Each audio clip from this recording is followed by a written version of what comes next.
Hi guys, I just want to talk for a second. I encourage you to also, if you have the ability, make a video and talk back. I'm finding that I'm having a hard time engaging in the text format on Facebook in a way that feels sincere and allows each person to articulate and intonate exactly what we're trying to say. I know some shit that's on my mind. Um, One of the things I want to talk about is I've been seeing a lot lately concerning people being offended.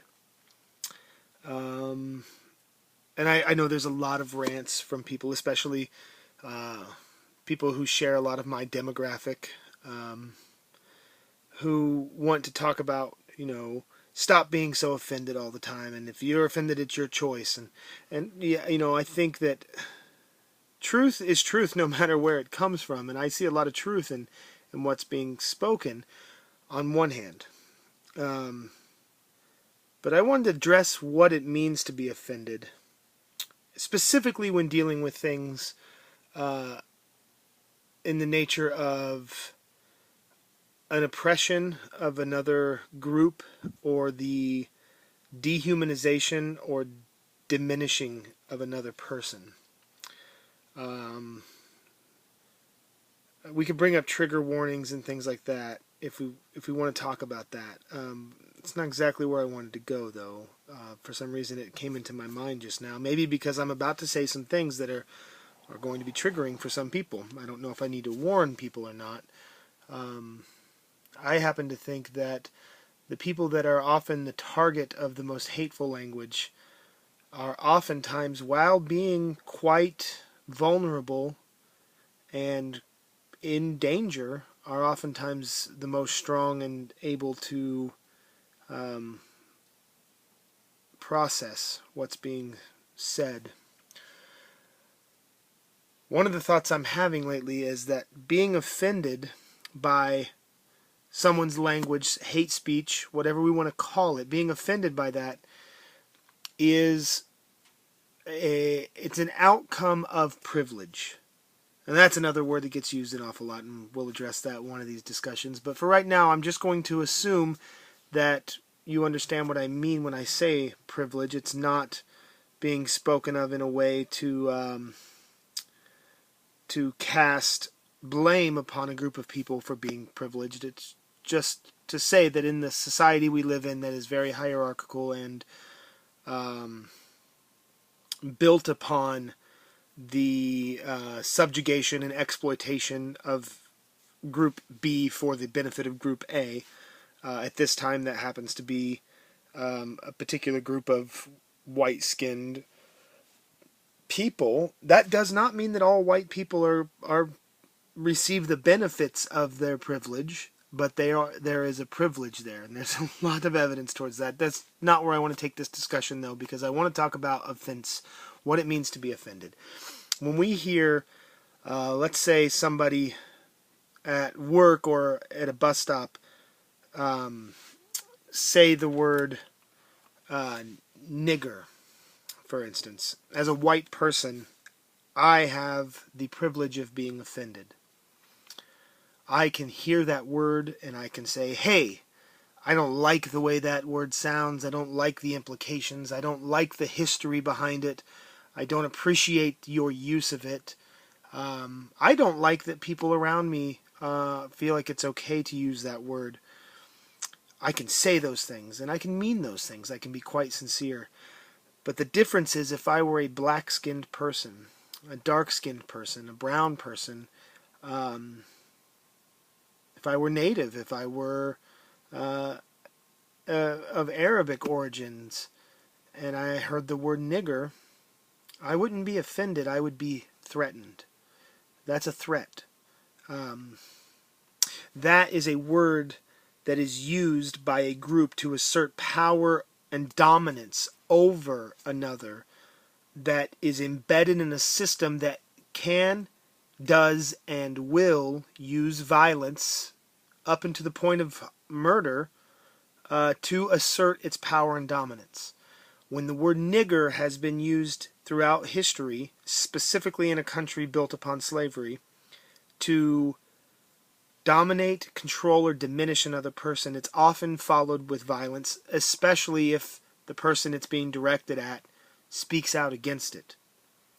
The first level of threat is the use of the word against them. The second level of threat is if a person were to resist the implications of that word, then oftentimes whatever action is taken against them can be justified in the eyes of the media, justified in the eyes definitely of a certain substrate of society, and therefore by proxy bleeding out into an acceptance by a larger group in society who identifies with the group of power.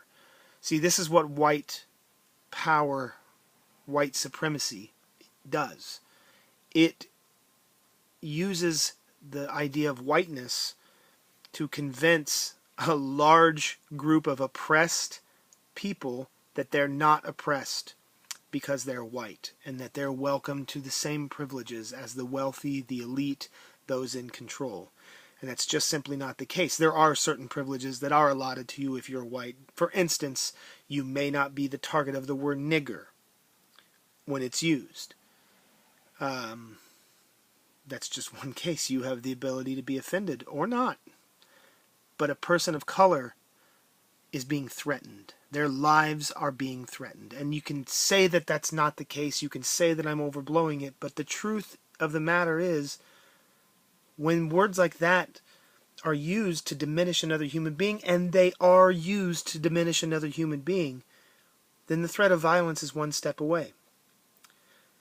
I can be offended when I hear someone make an accepting statement about rape, the rape of a woman.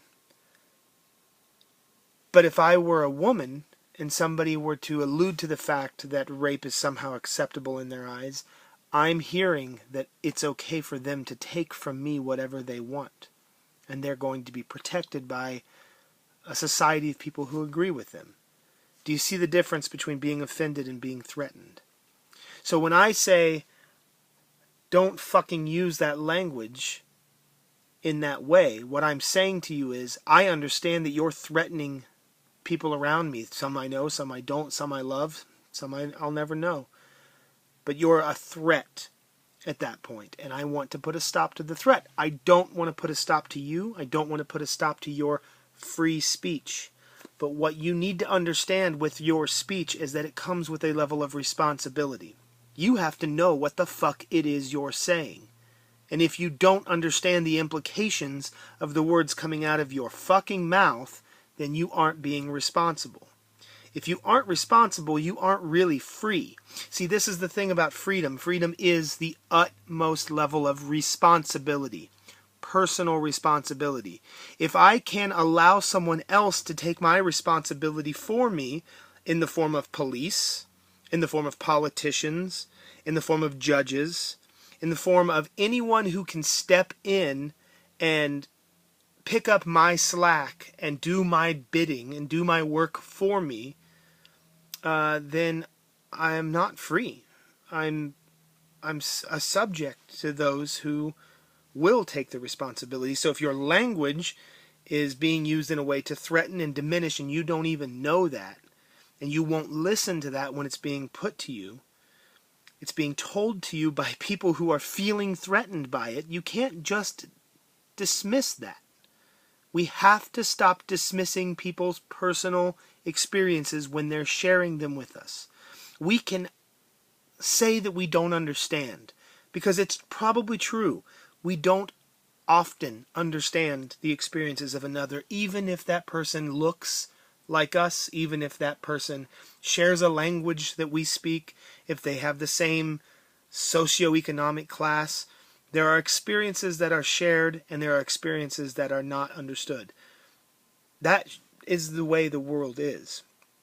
That doesn't mean that we get to dismiss somebody for those experiences because it's not shared by us.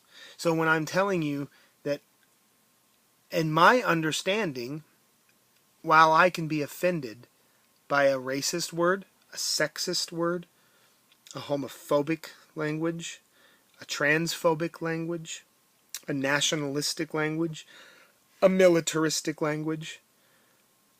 The truth of the matter is, there are those in our lives, loved ones, co-workers, family, friends, who aren't offended by those words. They're threatened. And that's something that I think is important to understand. So when we talk about people who are just so easily offended, let's not forget that there are those who are so easily dismissed, so easily targeted, so easily disappeared, so easily silenced, so easily beaten, so easily stolen from, so easily raped, so easily evicted from homes, so easily fired from jobs. It's not about being offended, it's about being protected by a society whose sole purpose for our lives is to come together for a level of security. We can say that's a joke or not, but that's the reason we convene and we have this unspoken social contract is for security. Then why the fuck are so many of us so insecure? That's just a thought. Please make a response video if you can. Make a response audio recording if you can. And respond on this Facebook post, on this YouTube post, with a video. I want to hear you. I want to see you. Yeah, let's try this out. Thanks for watching 12 minutes of this. Let me know what you think.